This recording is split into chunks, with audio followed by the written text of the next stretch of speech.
안녕하십니까. 오늘은 전자상거래 관리사 1급 실기 이제 마지막 시간이 될 텐데요.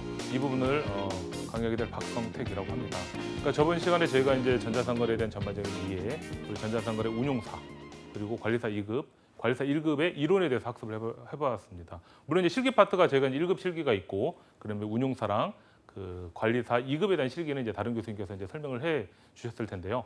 특히 1급 같은 경우는 뭐 실기를 어떻게 좀 대비를 해야 되느냐. 아시겠지만 필답형으로 되어 있고 또는 논술형으로 되어 있고 그러다 보니까 상당히 어려운 부분이 좀 있습니다. 아마 이 부분은 지금 방송에서 처음으로 좀 오픈이 된 그런 부분인 걸로 알고 있습니다. 왜냐하면 그 2급이나 뭐 1급 같은 경우는 어차피 뭐 사지든 오지든 간에 그 시험 문제들 유형들이 있잖아요. 그 비슷하고 특히 이론 같은 문제들은 다 오픈이 되어 있어요. 그렇지만 이 실기 같은 부분들은 1급 실기도 마찬가지, 또한 2급이라든지 운용사 실기도 마찬가지로 실제 오픈이 되지는 않았었습니다. 그렇지만 여러분 보시는 것처럼 이 방송에서 이제 처음으로 오픈되는 부분들이고, 그럼 과연 어떻게 시험 문제를 우리가 준비를 해야 될지, 그리고 출제자의 의도는 과연 어떻게 되고 우리가 어떤 식으로 답안을 작성을 해야 될지라고 하는 부분들에 대해서는 보시면 이제 좀 이해가 좀 되실 겁니다. 그래서 특히나 이제 1급 실기 같은 경우는요, 범위가 상당히 많아요. 크게 대분류로 이제 3개 분류로 좀 나눠져 있고, 거기에 따라 또 중분류 또는 세세 분류 해서 이렇게 좀 나와 있습니다. 그 시험 문제 유형들은 이제 오픈이 안 되다 보니까 과연 어디서 어떻게 시험을 우리가 낼지, 출제를 할지도 모르고 공부를 해야 되는 부분도 모르겠습니다. 물론 왜냐하면 이제 관리사라든지 이런 부분이 좀 1급은 특히나 이제 전자상거래에 대한 전반적인 내용을 알고 있고, 물론 그렇잖아요. 2급하고 운용사에서 이미 그 우리가 구축하는 거나 이런 것들은 좀 이렇게 배우고 거기에 대한 것들을 테스트했기 때문에 1급 같은 경우는 그걸 테스트하는 건 무의미하다 생각을 한 거죠. 그러다 보니까 이제 전자상거래 기획이라든지 우리가 전략을 수립을 할 때 과연 어떻게 해야 될지에 대한 제반적인 어떤 지식을 좀 물어보는 부분이고, 그런 이제 서술형으로 쓰는 부분들이 되겠죠. 그러다 보니까 출제자의 의도를 정확하게 파악을 하고 거기에 맞춰서 이제 정답을 쓰신다라고 한다면 좋은 점수를 받으실 수 있을 겁니다. 그 1급 같은 경우도 보시게 되면 크게 여기 나와 있으신 것처럼 큰 세 분류 중에 하나가 바로 전자상거래 기획 실무에 대한 부분들입니다.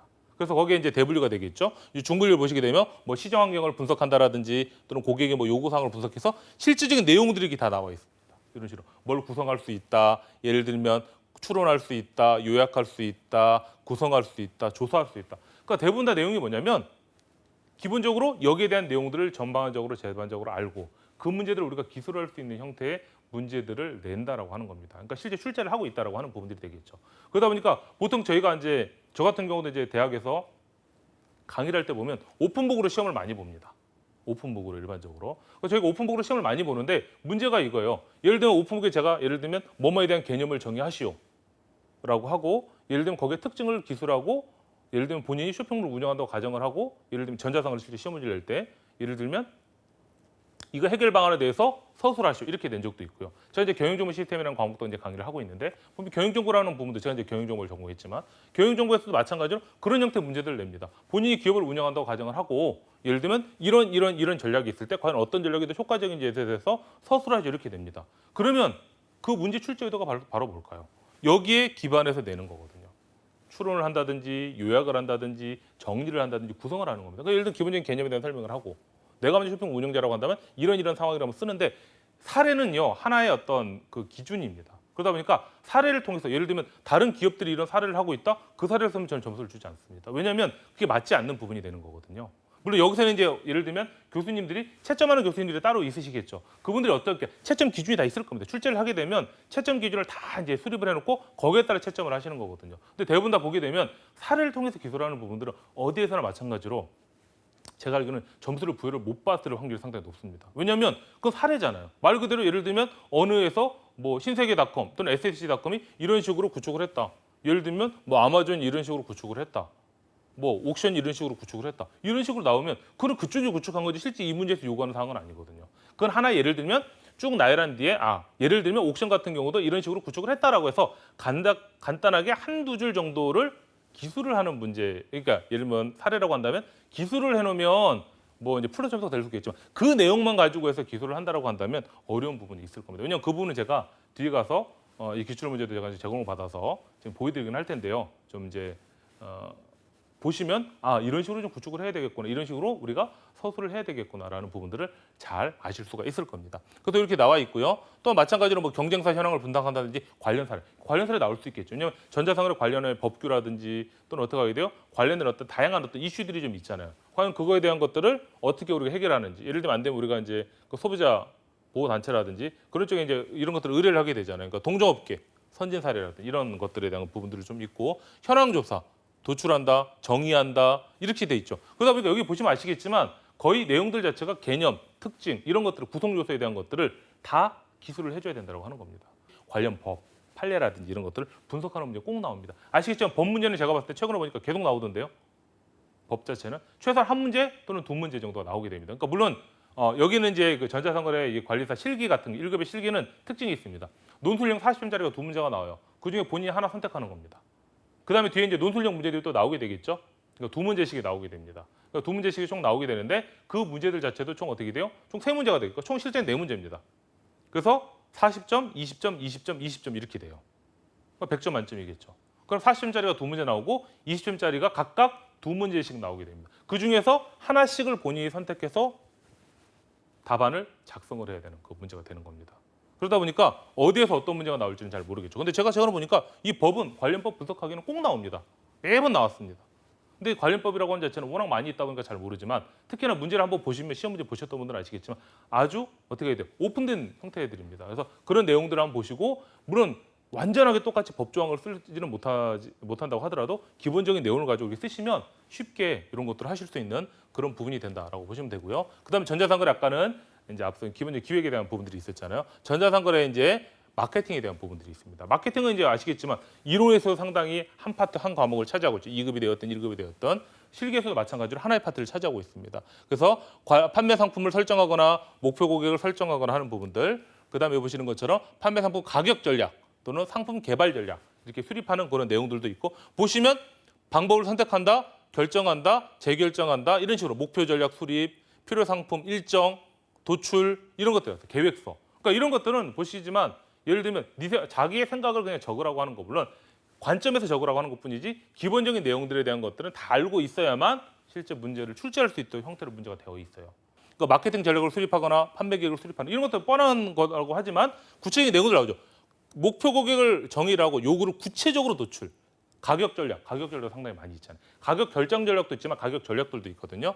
판매 전략에 대한 판촉, 제휴, 제한, 입찰 각각의 용어들에 대한 개념, 정의를 다 알고 있어야 된다는 거죠. 그러니까 이 많은 것 중에 실제 4개밖에 안 나오는 겁니다. 그러니까 어렵죠. 그다음에 여기 보시면 판매 계획 수립하는 것도 되게 많이 있죠. 유통망 선정하는 것도 어떻게 할 것인지에 대한 것들, 이런 내용들도 좀 있고요. 그다음에 투자 계획 수립하는 거, 콘텐츠 전략 수립할 때도 각각의 어떤 시설, 자재, 인력, 구매, 생산, 유통, 운영, 유지, 보수 다 있죠.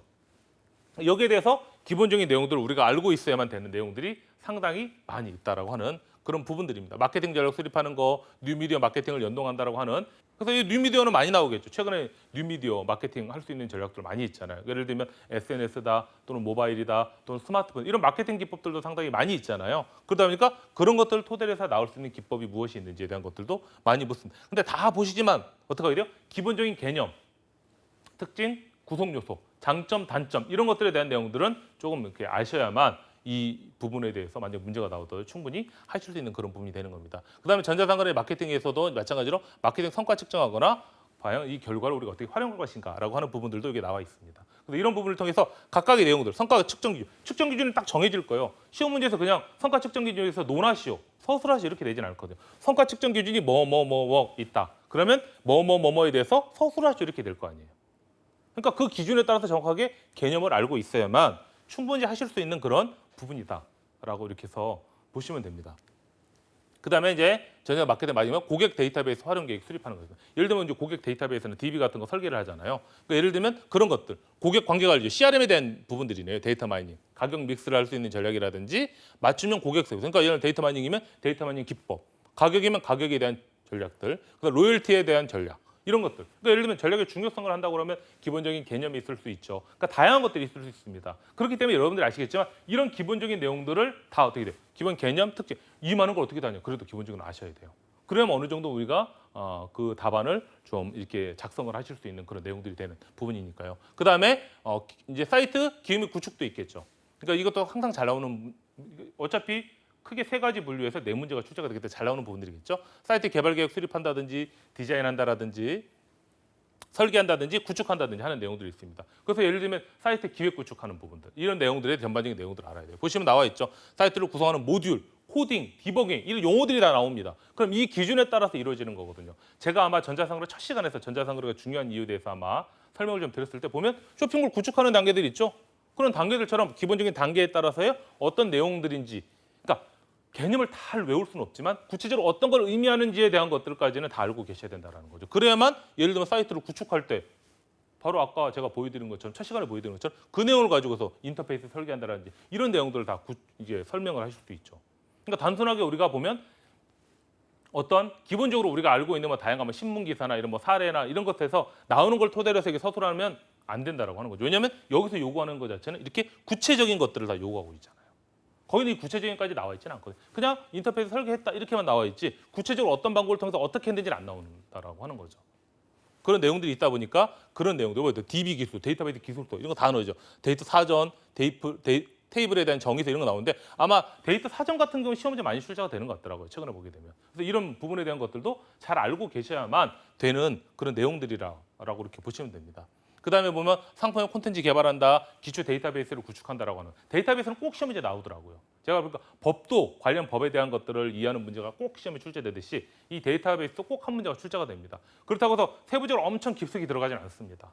그렇기 때문에 여러분들이 기본적으로 데이터베이스라고 해서 어려워하시지는 말고 그리고 또 데이터베이스가 데이터 사전 여기 나오는 것들 있죠. 여기 나오는 키워드에 대해서 시험 문제를 출제를 하게 되거든요. 여기를 벗어나는 거는 어렵습니다. 그러다 보니까 여기 나오는 키워드를 중심으로 이 출제하시는 교수님들 또는 감사진 교수님들이 거기에 대한 내용들을 가지고 해서 출제 및 감수를 하고 이제 채점을 하는 부분이 되다 보니까 이런 키워드들을 우리가 어떻게 잘 알고 여기에 대한 개념 어떻게 활용이 되고 있는지에 대한 부분을 잘 아시면 좋을 것 같습니다. 그리고 마지막으로 타타의 사이트에 입점하는 것도 있겠죠. 몰인몰처럼.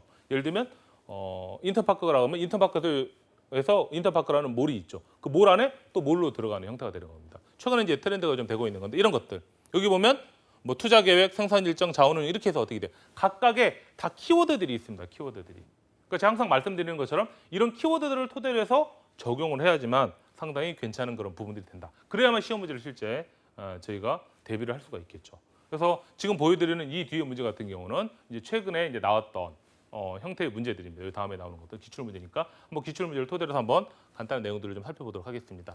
살펴보기 전에 간단하게 이제 나왔던 그 기출 문제가 출제되었던 그 제가 챕터를 하나 이제 교재에서 좀 가져온 내용이 부분들이 있습니다. 그래서 예를 들면 전자상거래 사무직 인터넷 전략이라고 하는 그 파트가 있었네요. 보시게 되면 새로운 경쟁 환경에서 살아남을 수 있도록 발판을 제공하고 있다. 인터넷이 등장을 해서. 근데 최근에 트렌드가 바로 뭐예요? 사물 인터넷이라는 게 등장했죠. IoT라고 해서 인터넷 오브 띵즈가. 그러다 보니까 이것을 활용할 수 있는 전략 또는 인공지능을 활용할 수 있는 전략도 시험지에 날 수가 있겠죠. 그래서 예를 들면 사물 인터넷 전략은 첫 번째는 바로 뭐예요? 고객에게 감동을 주는 뭐 전자상거래다.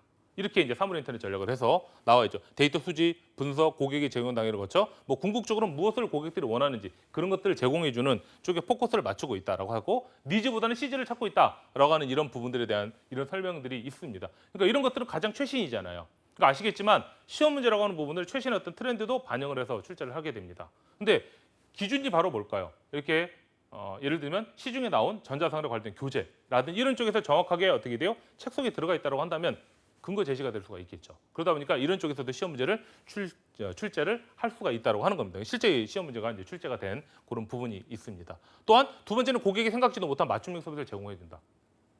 라고 합니다. 그러니까 과거에 비해서 어떻게 하게 돼요? 이 사물 인터넷이 등장을 하게 되면서 IoT 기법이나 이런 기술을 활용하게 되면 결국은 앞서 설명드린 것처럼 고객이 생각지도 못하는 그런 서비스를 제공을 해주는 거죠. 그러니까 어떻게 돼요? 고객한테 감동을 준다라고 하는 그런 부분이 약간 유사할 수 있겠죠. 그래서 고객한테 그런 것들을 제공을 해주게 되면 고객들을 만족을 하게 되고 우리 쇼핑몰을 좀 더 이렇게 활용을 할 수 있게 되는 그런 부분으로 간다라고 이렇게 해서 보실 수 있습니다. 또한 시장을 찾아낸 신규 서비스다라고 하는 게 세 가지가 있겠죠. 그래서 결국은 이 IoT 그러니까 사물 인터넷을 활용하게 되면 전자상거래를 활용을 하게 되면 이런 어떤 다 세 가지 어떤 형태를 통해서 할 수 있다라고 해서 이렇게 제시를 할 수 있는 그런 부분이다라고 이렇게 해서 보시면 됩니다.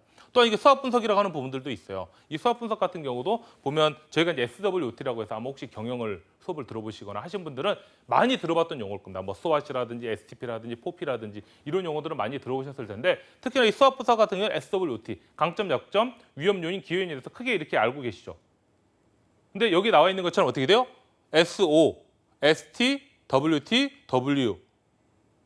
WO 이런 전략들이 있습니다. 그 네 가지 전략들이 있는 거예요. 그러니까 예를 들면 WO라고 한다면 약점 및 기회 전략이라고 하는 거죠. 그래서 이런 것들 어떻게 극복을 하겠냐? 뭐 약점을 극복함으로써 기회를 활용하는 마케팅 전략을 창출해야 된다. 이런 식으로 되어 있습니다. 그러니까 왜 이 부분이 중요하냐면 저희가 일반적으로는 어떻게 돼? 스왓하면 다 알아요.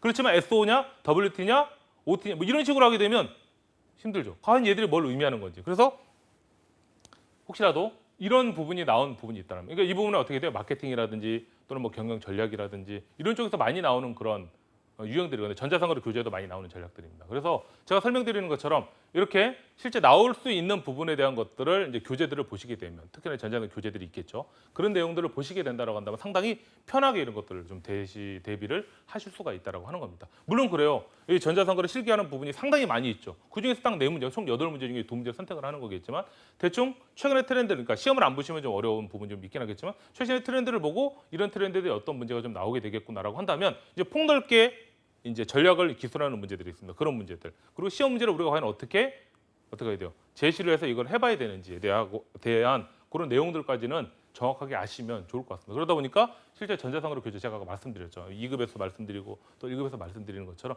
전자상거래 2급하고 1급 같은 경우는 특히나 뭐 시험 대비 교재, 그러니까 그 관리사라든지 시험 대비 교재들이 좀 나온 게 있잖아요. 요약집이라는 게 있는데 요약집을 보시는 것보다는 특히 이제 실기나 필기 1급을 대비하실 때는 이렇게 교재 한번, 대학 교재들이 있거든요. 전자상거래에 대한 책들, 최근에 나온 책들을 보죠. 그런 교재들을 좀 한 권을 선택해서 한두 권 정도 선택해서 보시면 쉽게 이렇게 해서 이런 문제들을 대비할 수 있습니다. 그래서 정독을 좀 하셔야 돼요. 그러니까 물론 기본적인 개념 아주 쉬운 것들 있죠. 그런 거 빼고 예를 들면 여기 아까 실기 같은 부분은 특히나 그 각각의 기법들에 대한 키워드들이 좀 있잖아요. 그런 키워드를 중심으로 해서 한번 쭉 읽어보고 이런 것들은 좀 나올 만한 유형들이 있냐. 그러니까 미리 한번 생각을 해보세요. 물론 이제 시험을 응시하는 응시자 입장에서는 수험자 입장에서는 잘 모르겠지만 만약에 내가 시험 문제를 낸다면 어떻게 될까? 한번 시험을 보셨으면 더 잘 아시겠죠. 지금 특히나 이제 오픈된 이제 아마 방송으로 처음 오픈한 그 문제이긴 한데요. 그래도 문제를 한번 보시면 야 저런 식으로 문제가 출제가 돼? 물론 시험 보셨던 분들 아시겠죠. 시험 문제를 저런 식으로 좀 작성을 하게 되면 정답이라서 100% 정답은 아니거든요. 그러니까 이 정답에 맞춰가지고 최대한 출제하면 감수를 하거든요. 원래 기본적으로 국가자격은 출제하시는 분이 따로 있고 감수한 분이 따로 있고 그런 것들 감수 몇 분이 하시거든요. 하시고 최종적으로 제가 알기로는 채점도 하고 채점하시는 분도 몇 분이 채점하시는 걸로 알고 있습니다. 그래가지고 평가를 하는 부분들이기 때문에 기본적으로 여기에 대한 내용들을 어느 정도 우리가 이해를 하고 잘 쓰고 있는지에 대한 부분을 볼 수 있기 때문에 이 부분을 좀 더 이렇게 잘 보시면 될 것 같습니다. 실제 문제에 나온 겁니다. 과업형 문제입니다. 그래서 과업형 문제라는 게 40점이고 2문제가 출제가 됩니다. 그중에서 한 문제를 골라서 쓰시는 거예요. 아마 시험 보셨던 분들 아시겠고 시험을 만약 혹시 대비하신다, 준비하신다, 혹시 2급 따는 것보다 그래도 1급이 좋잖아요. 그래서 1급을 이렇게 이제 대비를 하신다고 할 때 꼭 보셔야 되는 문제고 40점 문제, 과업형 문제 40점 문제고 2문제가 나옵니다. 그래서 문제가 이렇게 돼 있어요. 뭐 쭉 보시면 정보통신기술의 급속한 발전으로 인해 많은 변화가 일어나고 있다. 그러니까 일반적인 거죠. 뭐 AI, IoT, 빅데이터, 클라우드, 모바일 제가 이제 많이 이제 얘기하고 있는 그런 부분들인데 등장으로 전자상거래 분야에서도 많은 영향이 이제 일어나고 있다. 영향을 끼쳐서 이제 당연하겠죠. 그러니까 인공지능을 활용한다든지 앞서 제가 설명드린 것처럼 사물 인터넷 또는 클라우드, 모바일 이런 것들을 활용하고 또 SNS도 있겠죠. 있다. 근데 최근 포토와 해플만, 포토 마이클 포토를 얘기하는 겁니다. 이 전략적 경영을 혹시 전공하시는 분들 아시겠죠? 되게 유명한 경영 전략 대가라고 이렇게 보실 수가 있겠죠. 그래서 HBR이라서는 하버드 비즈니스 리뷰를 얘기하는 겁니다. 통해서 기존에 5가지 경쟁 세력 모형이 있어요. 이 마이클 포터가 1980년에 주장한 이론이긴 한데요. 기존 경쟁자, 구매 협상력, 공급자 교섭력, 신규 진입자 위험, 대체 위험을 이용해서 인터넷 비즈니스의 경쟁 강도를 이제 여기다 이제 전망을 했다라고 하는 건데 실제 이게 나와 있어요. 아마 제가 알기로는 그 동아 비즈니스 리뷰라고도 있습니다. 거기 책에도 기사로도 검색해보면 떠요. 이런 내용들은 최근에 트렌드겠죠. 그래서 사물 인터넷 비즈니스의 경쟁 강도가 전자상거래에 미치는 영향에 대해서 한번 이렇게 어떻게 돼요? 기술을 해봐라 라고 하는 건데 기술하라는 얘기는 논하라는 거겠죠. 몇 가지로 5가지의 유형에 따라서. 그래서 기존의 5가지 중 기존 경쟁자, 구매자의 협상력, 공급자의 교섭력, 신규 진입자의 위험, 대체 위험 등이 있겠죠. 이 5가지 요인에 대한 설명을 하고 사물 인터넷 비즈니스에 대한 것도 설명을 하고 이것이 어떤 영향으로 각각 요인에 미치는지에 대해서 구체적으로 이렇게 어떻게 돼요? 서술을 하라고 하는 그 내용이라고 보시면 됩니다. 그러니까 정답은 이렇게 되어 있네요. 위에 거는 제가 조그맣게 써놓긴 했는데 이게 정답입니다. 사물 인터넷 등장으로 인해 전통적 경쟁 세력 모형에는 변화가 필요하다. 특히 전자상거래 관점에서 미치는 영향은 높다고 할 수가 있다라고 돼 있고 첫째, 이렇게 되죠. 5가지잖아요. 5가지 요인이 있기 때문에 5가지 요인에서 구체적으로 기술을 해줘야 되는 겁니다. 하나만 구체적으로 볼까요? 기존 경쟁자들과의 경쟁 관점에서 사물 인터넷 제품은 텐지스 스윙을 분석해서 경기력 향상에 도와주는 것과 같이 제품 자체의 가치 외에 새로운 가치를 소비자들에게 제공하는 등 다양한 차별화와 부가 서비스를 제공하기 때문에 어떻게 돼 있어요? 치열한 경쟁을 유발할 것이다 라고 하는 겁니다. 그러니까 제가 있는 그대로 지금 읽어드리는 겁니다. 왜냐하면 이거 뭐 제가 설명하기 전에 정답이 있는 거, 문제를 출제하신 분께서 실제 정답을 제시한 부분이 이렇게 된 거거든요. 그러다 보니까 뭐 변동이 나빠지고 특히나 전자상거래에서는 가정용 전열 제품의 경쟁이 가정용 제품 경쟁으로 전환되는 등 경쟁의 범위가 역시 이럴 때 이제 변화가 일어날 것이다라고 이렇게 예측을 하고 있는 그런 부분들 이렇게 이제 구체적으로 설명을 좀 해야 되겠죠. 두 번째, 구매자 협상력 관점에서 볼 때라고 돼 있습니다. 아까 공급자 측면이 되는 거고요. 구매자 데이터 분석을 이용해서 개인 맞춤형 제품을 출시한다. 그러다 보면 구매자들의 전환 비용이 일어나고 있다. 그러니까 이런 것들에 대한 것들을 설명을 쭉 해서 사물 인터넷을 통하게 되면 이런 어떤 다양한 것들을 어쩌면 이룰 수가 있고 협상력은 더욱더 강화가 될 것이다. 이렇게 해서 이제 예측을 한 그런 부분들입니다. 세 번째는 공급자 교섭력 관점에서 볼 때라고 되어 있죠. 사물 인터넷 시장에서는 하드웨어 범용화, 소프트웨어 중요성의 증가로 인해서 점차 증가하게 될 것이다. 똑같죠. 그러니까 아까 보면 그 5가지 경쟁 강도 유형이 있었잖아요. 마이크로소프트가 80년대 얘기했던 거를 최근에 이제 HBR에서 이제 얘기하는 그 내용들이 좀 있는데 거기에 대한 내용들이 쭉 설명이 되어 있습니다. 그다음에 네 번째는 신규 진입자의 관점에서 보자. 라고 되어 있죠. 사물 인터넷 제품은 높은 전환 비용과 높은 고정 투자 비용 이런 것들에 대해서 어렵다. 새롭게 시장에 진입하는 것들을. 그렇기 때문에 어떤 것들을 해야 된다라고 하는 거죠. 그리고 마지막 5번째는 대체 상품의 어떤 위협 관점에서 보면 제품의 기능 확대로 인해서 경쟁 대상이 아니던 제품들까지 대체 상품이 되어 경쟁은 더욱 치열해질 것이다. 이렇게 해서 이제 설명이 되어 있는 거죠. 그래서 각각의 5가지 관점이 있다면 한다면 제가 만약에 이제 여기 답안을 좀 작성했다고 한다면 각각의 5가지의 관점에 대해서 전통적인 관점에서 좀 논하게 될 겁니다. 그래서 그림 하나 그리시면 되죠. 그림 있으면 이제 기존 경쟁의 강도, 이제 공급자, 구매자, 그리고 신규 진입 기업 위협, 그리고 대체자 이렇게 크게 일반적으로 5개 돼 있거든요. 그래서 이렇게 하나, 둘, 셋, 넷, 5개 이렇게 돼 있거든요. 그걸 기본적으로 그려주고 간단한 설명을 하고 사물 인터넷 관점에서 서술을 좀 할 겁니다. 저 같으면 만약에 제가 시험을 보는 수험자 입장이 됐다고 하면 그렇게 되면 어떻게 돼요? 그림도 그러면 딱 이제 시험을 어떻게 돼요? 채점을 하시는 분이 보세요. 기본적으로 얘는 이 경쟁 강도에 대해서 유형에 대해서 알고 있네. 알고 있으면 여기 알고 있는 내용에 대해서 이제 가점이 더 붙을 수가 있겠죠. 알고 있고 여기서 사물 인터넷 관점이 약간은 어려울 수 있잖아요. 어려운 부분이 있다고 한다면 그 부분을 과연 우리가 어떻게 해야 될 것인가라고 잘 모를 수도 있겠죠. 그러면 그 부분을 우리가 어떻게 돼요? 여기서 적용을 한다라고 한다면 상당히 그래도 가점을 받을 수 있는 부분이 되지 않을까. 아마 그런 내용들이 좀 있지 않을까요? 있다라고 한다면 상당히 좋은 부분이 되지 않을까 싶습니다. 그 두 번째 문제입니다. 이거는 뭐냐면 실제 이것도 40점 문제고 이제 둘 중에 선택하는 문제다 보니까요. 온라인 쇼핑몰의 경쟁이 그 어느 때보다 치열해지고 있다라고 쭉 돼 있습니다. 여기도 비슷하네요. 스마트폰, SNS, 사물 인터넷 등장으로 많은 변화를 주고 있는데 공동 구매형으로 요즘 많이 일어나고 있다. 소셜 커머스에서. 그래서 만약에 이제 대규모 이제 쇼핑몰들이 간편하게 결제할 수 있는 애플리케이션을 등장을 해서 이제 예를 들면 중소 규모의 쇼핑몰들이 상당히 어려움을 겪고 있다고 하는 거죠. 쭉. 그래서 어떻게 돼 있어요? 이와 같은 아래의 데이터를 분석을 해서 온라인 마켓의 활성화 전략을 도출하라. 인사이트, 성격을 도출하라고 되어 있는데 뭐라고 됐어요? 문제 발굴, 사용자 관점의 문제 정의, 해결 대안 설계, 타당성 분석, 대안 설계 순으로 작성하라는 거예요. 이미 어떻게 문제에서 순서가 나와 있습니다. 순서가 나와 있다는 얘기는 이 순서대로 문제를 서술을 해줘야 된다라고 하는 그 내용이라고 보시면 됩니다. 그래서 제한된 조건은 이거예요. 고객 정보가 있대요. 거래 금액, 구매 내역, 구매 빈도 등이 있죠. 그다음에 로그 정보 등이 있습니다. 그리고 사이트에 어떻게 되면 유입 정보 등도 이렇게 되어 있고, 어떻게 돼요? 쿠폰에 대한 어떤 반응률도 있고요. 고객에 대한 소리도 이렇게 되어 있습니다. 그래서 기본적으로 이거에 대한 것들을 가지고 해서 문제를 서술하는 거예요. 이 정보가 있고 이 정보를 기반해서 문제를 아까 5가지 유형으로 서술을 하라고 하는 부분들입니다. 문제 발굴 현황 도출이에요. 현재의 어떤 문제점들을 찾는 거겠죠. 그래서 온라인 쇼핑몰의 등장으로 인해서 이런 것들이 있다. 그러니까 아마존도 한국에 들어오려고 하고 있다. 알리바바도 한국에 들어오려고 하고 있다. 그러니까 이거는 가정을 하는 거겠죠. 이런 상황에서 우리 쇼핑몰은 대비책이 좀 필요하다라고 이렇게 정의를 한 겁니다. 그 상황에서 이제 사용자 관점에서 문제를 정의를 한 거겠죠. 그래서 운영을 하고 있는데 우리가 가지고 있는 강점, 약점, 위협, 기회이 무엇이 있을까? 그러니까 수업 분석을 한번 해보자. 그랬더니만 여기에 따라서 치열한 경쟁에서 우리가 어떻게 과연 살아남을 수 있을까라고 하는 것이 어떻게 돼요? 결국은 우리가 하고자 하는 여기서 얘기하는 사용자 관점에서 문제 정의가 되는 겁니다. 그래서 해결단 설계는 여기 나와 있죠. 고객 집단에서 기존의 전통적인 방법이었던 RFM 있죠. 그래서 RFM이라고 하는 자체는 빈도라든지 최신성이라든지 빈도라든지 모멘터리라고 해서 뭐예요? 결국은 총 금액까지 해서 보는 건데 여기 나와 있죠. 최근성 거래 금액이 높다라고 한다면 고객 충성도 높다라는 가정을 바탕으로 충성도 높은 고객을 선정을 하자. 그래서 하나, 두 개, 세 가지 정도의 형태의 어떤 이런 해결단을 설계를 한 겁니다. 타당성 분석을 해요. 경제적 타당성, 데이터 및 기술적 타당성, 운영 타당성. 그러니까 타당성이라는 자체가 돈이 돼야 되는 부분이고 너무 돈이 많이 투여되면 안 되게 되겠죠.